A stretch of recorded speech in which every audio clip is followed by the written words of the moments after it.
नमस्कार शेतकरी मित्रांनो, कृषी कल्याण युट्यूब चॅनल मध्ये सर्व शेतकरी बांधवांचं हार्दिक स्वागत आहे। सर्व शेतकरी बांधवांना एकच विनंती आहे, या साईडला दिसत असलेल्या काळ्या बटनावरती क्लिक करा, जेणेकरून तुम्ही आम्हाला सबस्क्राइब कराल। आणि तुम्ही जर आम्हाला सबस्क्राइब केलं तर शेती संबंधित असेच नवनवीन व्हिडिओ तुम्हाला आमचे सर्वप्रथम पाहायला भेटतील। तर शेतकरी मित्रांनो, आपण या व्हिडिओच्या माध्यमातून नमो शेतकरी आणि पीएम किसानच्या पुढच्या हप्त्या संदर्भात एक महत्त्वाचा असा अपडेट घेण्याचा प्रयत्न करणार आहोत। आता बहुतांश शेतकऱ्यांना नमो शेतकरीच्या 7व्या हप्त्याची आणि पीएम किसानच्या 20व्या हप्त्याची प्रतीक्षा लागलेली आहे। आता हे दोन हप्ते कोणत्या तारखेला, याची तारीख काय आहे, याचबरोबर या दोन हप्त्याचे पुढच्या या दोन हप्त्याचे पैसे किती रुपये येणार आणि याची तारीख कोणती आहे, फिक्स झाली का नाही झाले, याचबरोबर नमो शेतकरी आणि पीएम किसान संदर्भात राज्य व केंद्र सरकारने महत्त्वाचे बदल केले आहेत, या संदर्भात आपण महत्त्वाचा अपडेट घेण्याचा प्रयत्न करणार आहोत। आणि हे दोन्ही हप्ते एकत्र येण्याकरता शेतकऱ्यांना कोणती कामे करावी लागणार, या संदर्भातही सगळी माहिती घेण्याचा प्रयत्न करणार आहोत।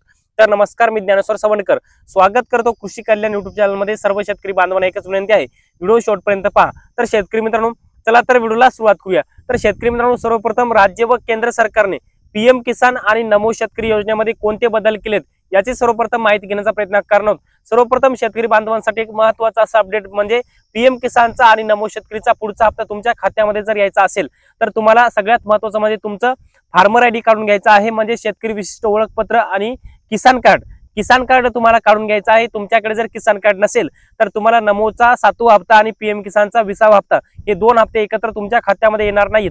त्यामुळे राज्य व केंद्र सरकारच्या माध्यमातून आणि कृषी विभागाच्या माध्यमातून शेतकऱ्यांना आता शेवटचं आवाहन करण्यात आलेलं आहे, येणाऱ्या 30 तारखेपूर्वी तुम्हाला किसान कार्ड काढून घ्यायचं आहे, नंतर तुम्हाला किसान कार्ड काढता येणार नाही। याचबरोबर सगळ्यात महत्त्वाचं म्हणजे तुमची केवायसी करून घ्यायची आहे मित्रांनो, पीएम किसानची केवायसी करून घ्यायची आहे। तुम्ही जर पीएम किसानची केवायसी केली नसेल तर तुम्हाला पीएम किसानचा आणि नमो शेतकरीचा पुढचा हप्ता येणार नाही। याचबरोबर मित्रांनो, पुढचं महत्त्वाचं अपडेट ते म्हणजे केवायसीच्या नंतर तुमच्या आधारला बँक खातं लिंक असणं अत्यंत महत्त्वाचं आहे। जर तुमच्या आधारला बँक खातं लिंक नसेल तर तुम्हाला पीएम किसान आणि नमो शेतकरीचा पुढील येणारा हप्ता येणार नाहीये। याचबरोबर त्यानंतर सगळ्यात महत्त्वाचं म्हणजे लँड सीडिंग। आता मित्रांनो, लँड सीडिंग म्हणजे जमीन नावावर आहे किंवा नाही, आता भरपूर शेतकऱ्यांचा असा प्रॉब्लेम झालेला आहे की लँड सीडिंगचा प्रॉब्लेम, लँड म्हणजे जमीन नावावर असून देखील सुद्धा त्यांचे लँड मध्ये नो दाखवत आहे। अशा शेतकऱ्यांसाठी राज्य व केंद्र सरकारच्या माध्यमातून प्रत्येक तालुक्यामध्ये एक अधिकारी नेमलेला आहे आणि त्या अधिकाऱ्याच्या माध्यमातून पीएम किसान आणि नमो शेतकरीचे सगळे त्या अधिकाऱ्याच्या माध्यमातून कामं करून दिले जातील। त्यामुळे पीएम किसानच्या संकेतस्थळावरती त्या अधिकाऱ्याचा नंबर तुमच्या तालुक्यातल्या भेटून जाईल। याचबरोबर लँडचा प्रॉब्लेम असेल तर त्या अधिकाऱ्याकडून सुद्धा तुम्ही दुरुस्त करू शकता, किंवा तहसील कार्यालय असेल, तलाठी कार्यालय असेल किंवा तालुका कृषी अधिकारी कार्यालय असेल, या तिन्हीपैकी एका ठिकाणी जाऊन ते तुमचा प्रॉब्लेम दुरुस्त करू शकता। आता सगळ्यात महत्त्वाचं म्हणजे भरपूर शेतकरी आम्हाला काही कमेंट्स मध्ये प्रश्न विचारत होते की दादा, आम्ही पीएम किसानची केवायसी केलेली आहे, मग आता आम्हाला नमो शेतकरीसाठी वेगळी केवायसी करावी लागेल का? तर तुम्ही जर पीएम किसानची केवायसी केली असेल तर तुम्हाला नमो शेतकरीसाठी काय वेगळी केवायसी करायची गरज नाही, कारण की पीएम किसानचेच लाभार्थी राज्य सरकारने नमो शेतकरीसाठी पात्र ठरवलेले आहेत। यानंतर पुढचा महत्त्वाचा प्रश्न तो म्हणजे भरपूर शेतकरी आम्हाला प्रश्न विचारत आहेत की दादा, नमो शेतकरी योजनेअंतर्गत राज्य सरकारने सांगितलं होतं की आम्ही नमो शेतकरीच्या निधीमध्ये 6 ऐवजी 9,000 रुपये देणार आणि 2,000 रुपयाच्या ऐवजी आम्ही 3,000 रुपयाचा हप्ता देणार, असं राज्य सरकारने आपल्याला सांगितलं होतं। मग आता राज्य सरकारने या निधीमध्ये वाढ केली आहे का, असे शेतकरी आम्हाला प्रश्न विचारतात। तर त्या शेतकऱ्यांना सांगू इच्छितो की ज्यावेळेस 24 फेब्रुवारी रोजी राज्याचे मुख्यमंत्री देवेंद्र फडणवीसांनी जे काही आश्वासन शेतकऱ्यांना दिलं होतं की आम्ही 6 ऐवजी 9,000 रुपये करणार, परंतु ऍक्च्युअली म्हणजे प्रत्यक्षात मात्र या योजनेच्या निधीमध्ये कोणतीही वाढ केलेली नाहीये।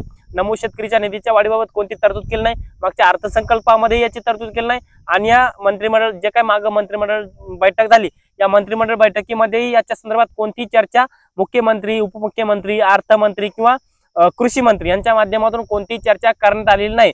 परंतु काल 2 दिवसापूर्वी पत्रकारांच्या माध्यमातून एकनाथ शिंदे, राज्याचे उपमुख्यमंत्री एकनाथ शिंदे साहेबांना हा प्रश्न विचारला असता उपमुख्यमंत्री एकनाथ शिंदे साहेबांच्या माध्यमातून असं उत्तर देण्यात आलेलं आहे की आम्ही शेतकऱ्यांना जे वचन दिलेले, नमो शेतकरी असेल, पीएम किसान असेल, याचबरोबर कर्जमाफी असेल, हे सगळे वचन दिले आम्ही पूर्ण करील, म्हणजे नमो शेतकरीच्या निधीमध्ये पण वाढ करणं असं त्यांनी सांगितलं। परंतु अद्यापर्यंत कुठल्या पद्धतीची निधीमध्ये वाढ झाली नाही। पुढचा येणारा हप्ता 3,000 रुपयाचा येणार नाही, तो फक्त 2,000 रुपयाचा येणार आहे।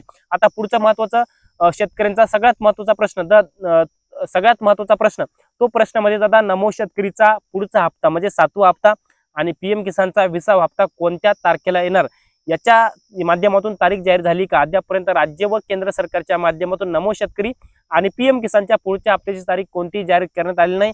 परंतु जून महिन्याच्या पहिल्या किंवा दुसऱ्या आठवड्यामध्ये नमो आणि पीएमचा हप्ता असे मिळून 4,000 रुपये शेतकऱ्यांच्या बँक खात्यामध्ये येऊ शकतात, कारण की जून महिन्यामध्ये शेतकऱ्यांची पेरणी असते आणि पहिल्या आणि दुसऱ्या आठवड्यामध्ये जर पैसे आले तर शेतकऱ्यांच्या पेरणीला हे 4,000 रुपये कामी येतील असं राज्य कृषी विभाग विचार करू शकते। त्यामुळे जून महिन्याच्या पहिल्या किंवा दुसऱ्या आठवड्यामध्ये नमो आणि पीएमचे 2 हप्ते एकत्र येऊ शकतात। त्यामुळे ते हप्ते येण्याकरता तुम्हाला अगोदर जी कामं सांगली ते तुम्हाला कामं करावी लागणार। तर मित्रांनो, आपण एवढ्याच्या माध्यमातून नमो शेतकरी आणि पीएम किसान संदर्भात एक महत्त्वाचा असा अपडेट घेण्याचा प्रयत्न केलेला आहे। हे छोटासा अपडेट तुम्हाला कसं वाटलं कमेंट्स मध्ये नक्की कळवा। धन्यवाद।